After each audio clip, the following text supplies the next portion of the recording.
Greetings and welcome back to Room 303 in our chats with Emily, as we are calling our readings through the poetry of Emily Dickinson. We are in the Johnson edition. We turned now to poem 694, The Heaven Vests for Each. By the way, notice it's the heaven, not a heaven or just simply heaven. We have another poem about heaven. 135 of Emily's poems will treat the idea of heaven. Our assumption is that you've been following our stuff at LearnStrong.net. Down that left-hand side, Chats with Emily's our playlist. I'm hopeful that you've worked through our set of introductory comments as well as the preceding 693 poems. We just finished with 693, Shells from the Coast. If you have done that, then you will find this poem centered among a number of other poems. I mean, you'll just remember a few moments ago when we did poem 691, Would You Like Summer? And again, this idea of summer is going to be in 126 poems of Emily. Now, the question of this poem is simple.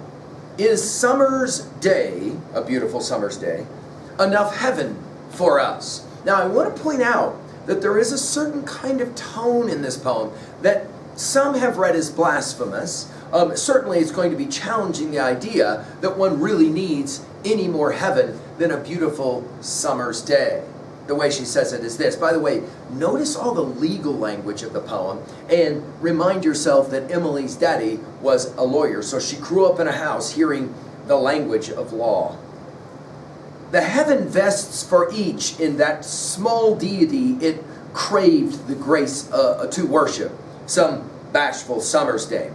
Half shrinking from the glory it importuned to see, till these faint tabernacles drop in full eternity.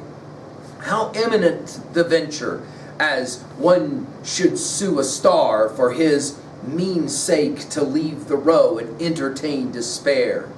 A clemency so common we almost cease to fear, enabling the minutest and furthest to adore.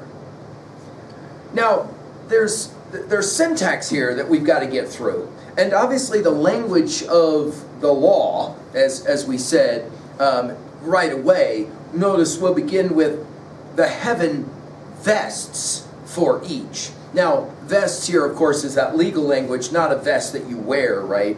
But rather that idea of to confer a right or a power or a property, right? Invested in me often is heard by legal authorities. The heaven vests for each. Now, here vesting means to give, to confer. For each, notice each capitalized, maybe each person, we would say, in that small deity. By the way, we go from small to minutest, right?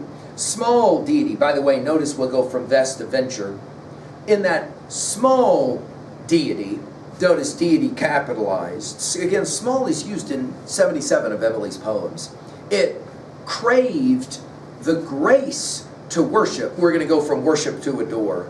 Some bashful summer's day. She uses the word bashful in 7 of her poems. I'll let you run it to ground. It's fascinating when she uses it.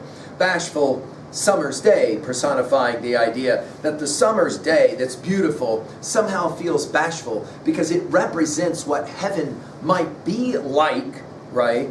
Of course, we'll never know what heaven is like until, Emily will argue, we're dead. Or do we know what heaven is like by virtue of a beautiful day, a summer's day? We'll go from half to almost later in the poem, half shrinking from the glory, notice capitalized, it importuned to see.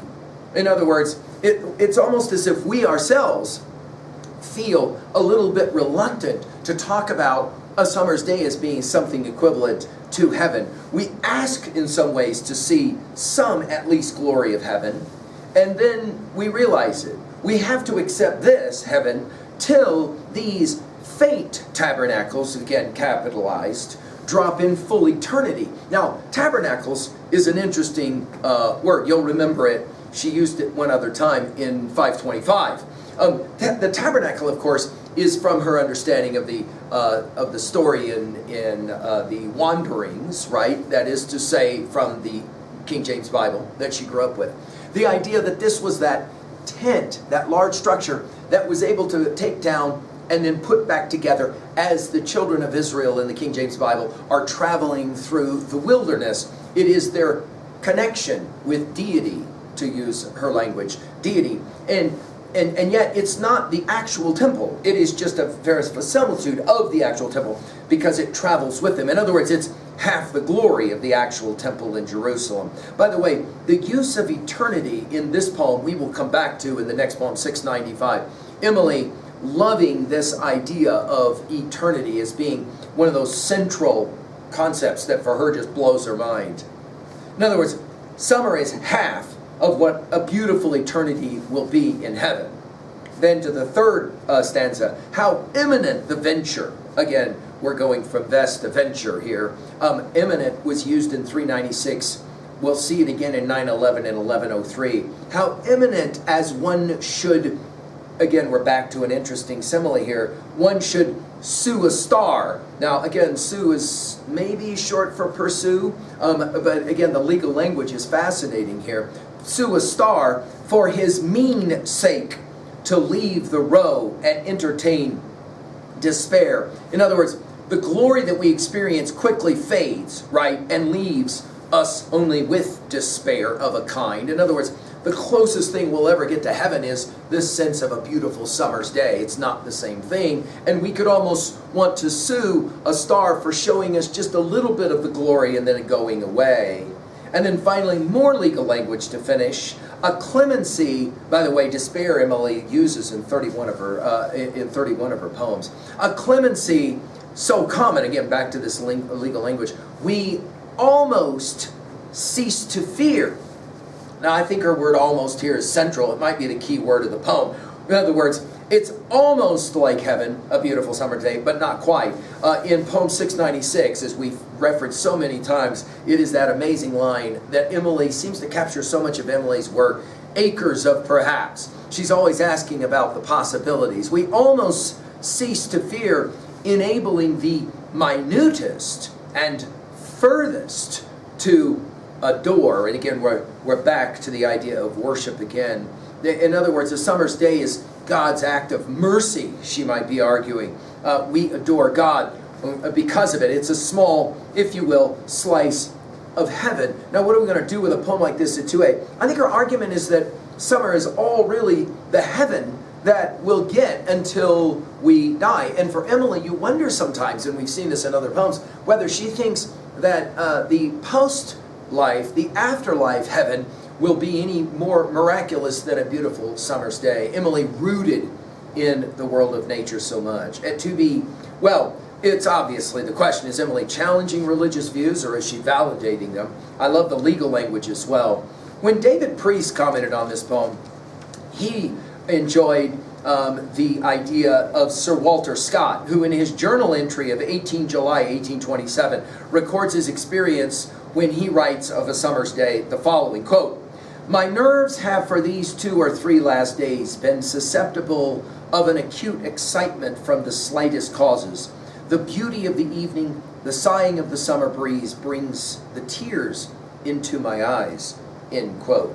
And then Priest goes on, Emily seems to be saying, for each of us, the heaven clothes itself in that smaller glory of a summer day, which we bashfully crave the grace to worship. We persistently ask to see such glory, but when it comes upon us, we half shrink from it and want to wait until the faint and unabiding tabernacles of this life have become full eternity. The appearance of this glory can happen in a second if our prayer that we may see it is successful. It is as quick as would be a star in answer to our prayer coming to this earth of despair. And yet, this summer day glory is such a common act of mercy on the part of God that we almost cease to be afraid. It enables all of us to adore Him.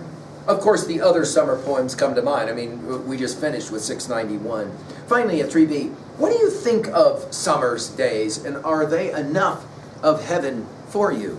I hope Emily's challenging you. Thank you.